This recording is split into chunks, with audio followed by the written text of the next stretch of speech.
So when creating quality content, it's a conversation of both messaging and optimization, all really, kind of focused on finding your target audience. This is going to be something we're going to talk a lot about today. Just, not only targeting your and engaging with your audience the right way, but also how you're, effectively informing them, maybe kind of entertaining them, and most importantly, meeting their intentions while they're on your website. That's really important. We're going to talk a lot about that today. So some really big bullet points here to really highlight: writing content to properly engage your target audience with your appropriate tone, persona, emotion. And when you put those together, you basically create your own writing style. So let's just talk about that for a second. So real, kind of basic terms here. A plumbing business is not going to engage, their audience the same way that a life coach will, let's say. You have to kind of, look at your specific business and your industry and, who your target audience is, and develop your own sort of tone and persona and emotion that kind of like is speaking to your unique brand style.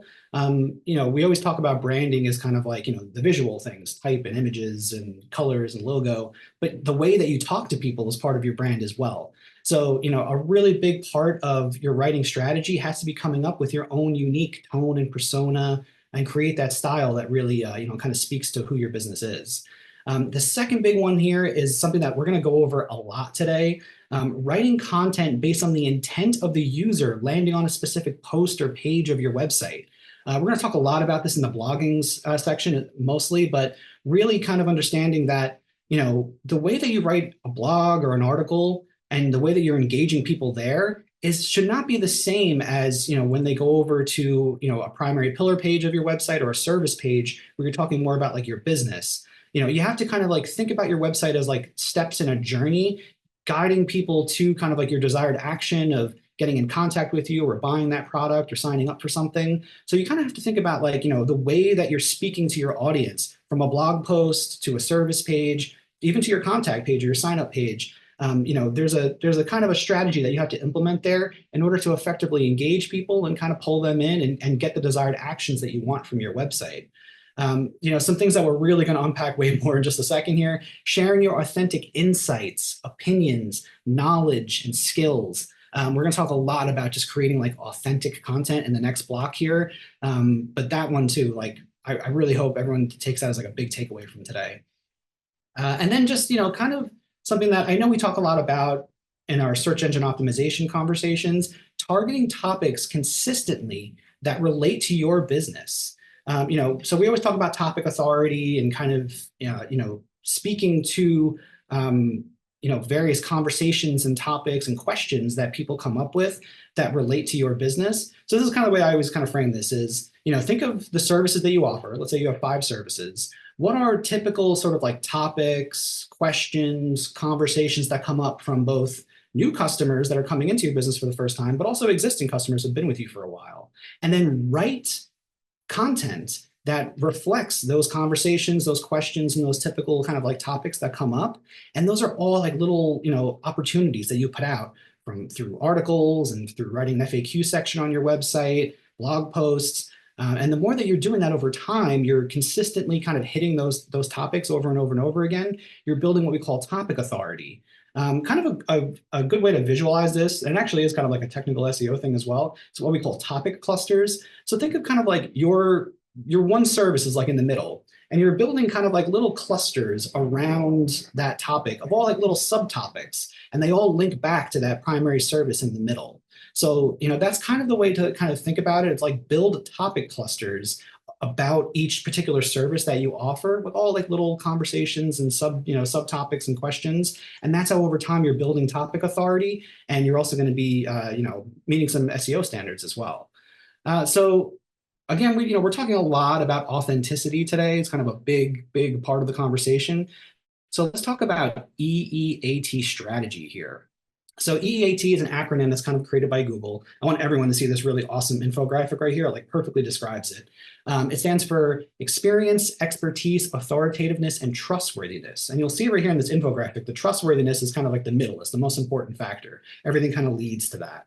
So let's unpack this because this is basically like the perfect guideline. This is actually kind of what Google wants everyone to be doing for creating more authentic content, more human content, and just kind of like relatable information for people. So experience, let's just kind of break this all down right here. Experience is your personal insights, your advice, stories and little quips and things that have happened to you in your career, and even your opinions. The more that you're kind of trickling into your content, all these little insights and little personal stories, jokes, things like that, you're just making the content, number one, more authentic and more human, but also just kind of like more relatable. People, kind of identify more with, little things that you're talking about. And it also just kind of showcases like, that you've been doing this for a long time. On top of that, expertise is the next big E here. You want to showcase your professional knowledge, your skills, your credentials, and your associations. So, when someone is reading some content on your website or a blog post or an article or a white paper, they're saying, oh, okay, I can actually take this person's insights and their advice seriously because look at all the, their credentials. They've been doing this for all these years. They're obviously, a high level expert. So I can take what they're talking about here seriously. So now the authority factor here is kind of, the A is an interesting one.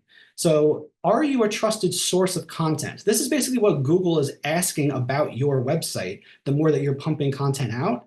So, basically, are you a content creator and a source of information that's considered kind of a go-to?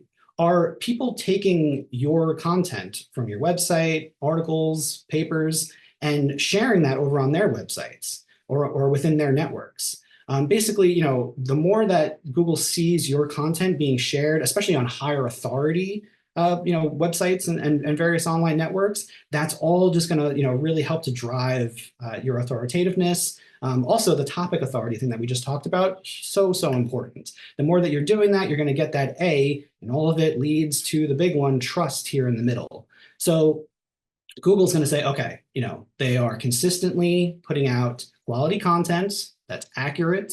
They are really just pumping out, conversations about the same topics over and over again. So they really know what they're talking about. They have credentials that can be trusted. And, their own audience is saying, hey, this is helpful information. This is useful for me. And that's over time, the more that you're doing this, you're going to get that T as well. So huge takeaway from today's webinar. EEAT strategy is really all about creating that more authentic content that is uniquely you. When you're combining sort of like your own personal, sort of tone and, style of writing, EAT is really going to help you do that more effectively. And you're just going to create much more engaging content.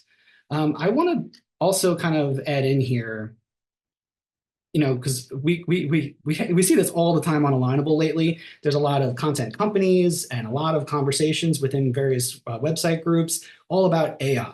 So let's just talk about this for a second, because everyone says, oh, well, isn't AI like this great tool that really is going to help me, just write more authentic content?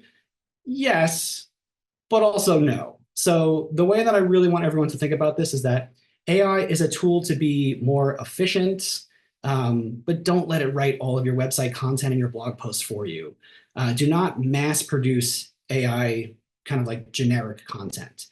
Even if you're putting in really high quality stuff into the engine and, and prompting it to give you back more quality information, it's still just pulling information from like, general knowledge and generic kind of information.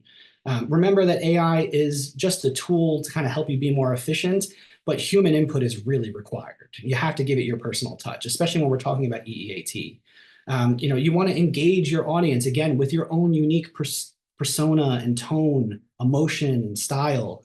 And you can kind of like mimic that with AI. You can say, hey, write in the tone or persona of an SEO professional or an experienced business owner. But that's not you. You're just kind of like mimicking a tone or persona. You want it to be authentically you. You really want to kind of like avoid like spam and these outdated kind of like tactics, because number one, you can't cheat Google. They're hip to all the AI stuff now, and they're even de-indexing websites from search engines who are trying to like just mass produce blog posts and things like that. So you're really, again, you want it to be authentically you. But that doesn't mean AI is evil. It actually is really awesome. But a human content writer or editor is always going to be best, especially in the eyes of Google. You want to use AI to work efficiently and then just kind of, give you some inspiration, some structure, some ideas. But then you have to give it your personal touch. EEAT, EEAT, EEAT. Remember that way more than AI. I'm going to make t-shirts that say AI can't do EEAT because we really, really just want to remember that it's your personal stories, your personal opinions, your personal takes, even little jokes and little things that you've experienced in your career. That type of stuff that you're trickling into your content is what's really going to make it more human, more relatable, and way more engaging and authentic. And AI just can't really do that. It's always going to be kind of mimicking you. It's not really authentically you.